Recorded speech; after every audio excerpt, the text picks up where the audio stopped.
चलिए दर्शकों, अभी हम जानते हैं कि हम पार्किंसंस की ट्रीटमेंट कैसे करते हैं।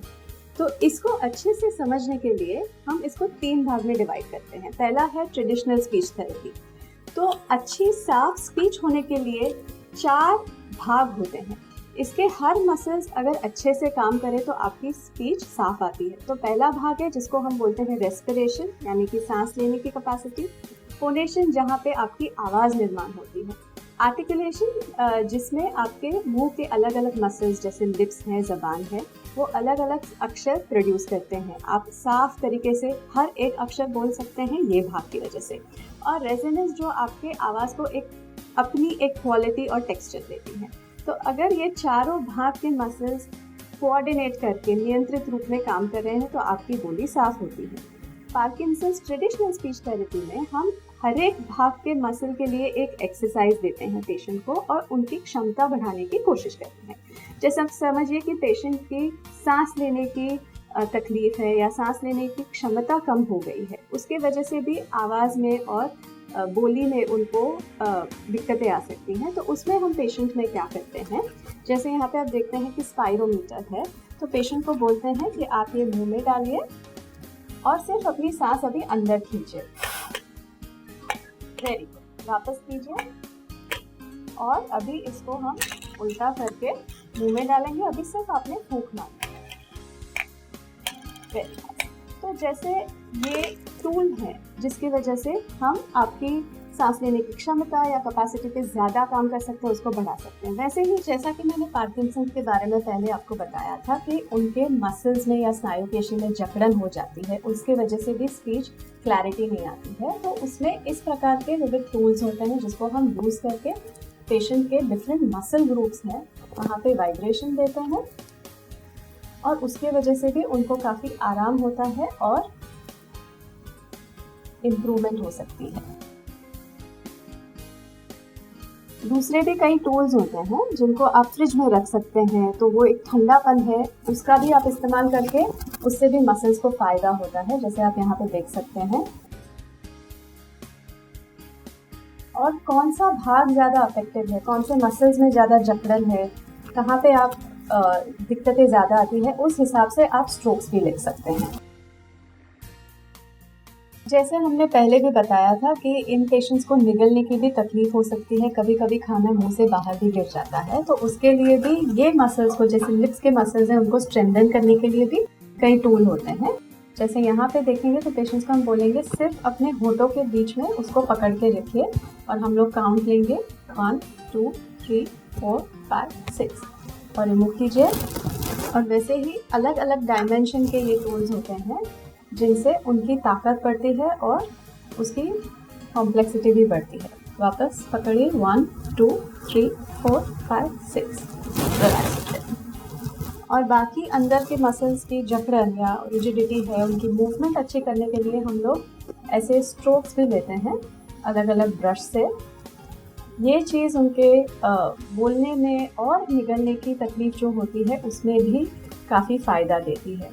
और यही ब्रश को आप अलग अलग टेक्सचर्स जैसे आइस है, लेमन है, उसमें भी डिप करके पीछे के जो भाग होते हैं जहाँ से निगलना शुरू होता है, वही पोर्शन को भी हम उसको स्टिमुलेट करते हैं। फिर जैसे ये पेशेंट्स में होता है, कभी कभी वो कुछ अक्षर साफ नहीं बोल पाते हैं, तो जैसे यहाँ पे देखते हैं ये टूल है, तो वो पेशेंट्स को ये शब्द बोलने में मदद करता है। हम पेशेंट को सिर्फ बोलते हैं कि आपकी ज़बान वहाँ पे उधर पीछे लगाइए, राइट, और अभी सिर्फ श बोलने की कोशिश कीजिए। श, वेरी गुड, वापस श, ओके। तो ये ट्रेडिशनल स्पीच थेरेपी हम कैसे करते हैं उसका एक नमूना था। अभी हम बताएंगे कि LSVT, ली सिल्वरमैन वॉइस थेरेपी, जो US में इस पे काफ़ी रिसर्च की है और वो पार्किंसंस पेशेंट के लिए एक स्पेशलाइज्ड अप्रोच है। इससे काफ़ी पेशेंटों को खूब मदद होती है। एटलीस्ट 80% तक पेशेंट्स जिनमें ये प्रोटोकॉल यूज़ किया जाता है उनको फ़ायदा होता है, उनके स्पीच और निगलने की तकलीफ दोनों में। तो ली सिल्वरमैन वॉइस थेरेपी के बारे में अगर बताएं तो ये एक एकदम स्ट्रक्चर प्रोग्राम रहता है। यहाँ पे हम पेशेंट्स को बताते हैं कि आपको एटलीस्ट 16 से 18 सेशन के लिए 1 महीने में वो कंप्लीट करने हैं और आना है यहाँ पे थेरेपी करवाने के लिए। जैसे ट्रेडिशनल स्पीच थेरेपी में ये प्रोसेस 6 या 8 महीने तक चल सकता है। उसके हिसाब से ली सिल्वरमैन वॉइस थेरेपी से ये शॉर्ट और इंटेंसिव थेरेपी प्रोसेस होता है, लेकिन इससे फ़ायदे बहुत होते हैं। और ये पेशेंट्स में, जैसे मैंने बताया, कभी कभी उनको डिमेंशिया या मेमोरी की भी तकलीफ होती है, तो आप बहुत सारी कसरतें उनको बताएंगे तो उनको समझने में, उनको फॉलो करने में काफ़ी दिक्कत होती है। तो एक सिंगल या एक ही चीज़ हम उनको बताते हैं कि अपने लाउडनेस पे ध्यान दीजिए, और उसके वजह से बाकी के जितने भी भाग हैं, जैसे रेस्पिरेशन है, फोनेशन है, आर्टिकुलेशन है, उसमें सब में इम्प्रूवमेंट होती है। सब में देखा जाता है कि फ़ायदा हुआ है पेशेंट को। उनकी निगलने की तकलीफ में भी काफ़ी बदलाव आता है। तो अभी हम देखेंगे कि ली सिल्वरमैन वॉइस थेरेपी हम करते कैसे हैं। तो इसमें सॉफ्टवेयर्स और अलग अलग एप्लीकेशंस रहते हैं। हम पेशेंट्स को बताते हैं, आप लंबी सांस लीजिए और आ बोलिए।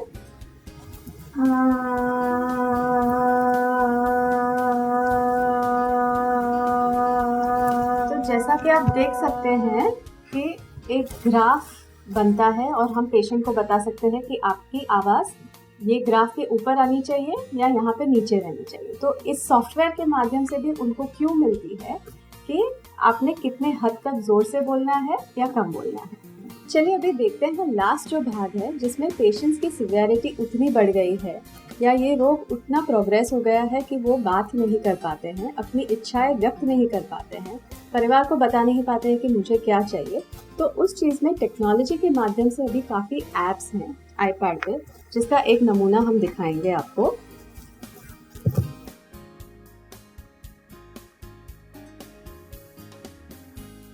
जैसे ये ऐप है तो उसमें अलग अलग आइकन्स रहते हैं। बाकी भाषाओं में भी वो पेशेंट सिलेक्ट कर सकते हैं, जैसे अगर उनके वो हिंदी या मराठी वो लैंग्वेजेस में कंफर्टेबल है बात करने के लिए, तो ये आइकन्स वह लैंग्वेज में भी बोल सकते हैं। तो इसमें से अगर उनको पूछे कि आपको या बहुत पेन हो रहा है या आपको चक्कर आ रहे हैं या अच्छा नहीं लग रहा है, तो पेशेंट सिर्फ ये बटन दबा के ऐसे बात कर सकता है, अपना मैसेज कन्वे कर सकता है। फिर अगर उनको कुछ चाहिए, खाना चाहिए, तो वो एक सेंटेंस भी बना सकते हैं, जैसे want food, water, और वो परिवार वालों को बता सकते हैं कि उनको पानी चाहिए। वैसे बहुत सारे ऑप्शंस इस एप्स में रहते हैं और उसकी भी ट्रेनिंग हम पेशेंट्स को देते हैं ताकि वो एटलीस्ट बातचीत कर सके और अपनी इच्छाएं व्यक्त कर सके। तो दर्शकों, जैसे आपने देखा, थेरेपी एक बहुत ही आसान तरीका है। इसमें ना ही दवाई है ना ही सर्जरी है। इस माध्यम से हम आपकी बोलने की तकलीफ और निगलने की तकलीफ दोनों दूर कर सकते हैं। तो जो पार्किंसन से पीड़ित पेशेंट है, मरीज़ हैं, उन्होंने हताश होने की ज़रा भी ज़रूरत नहीं है।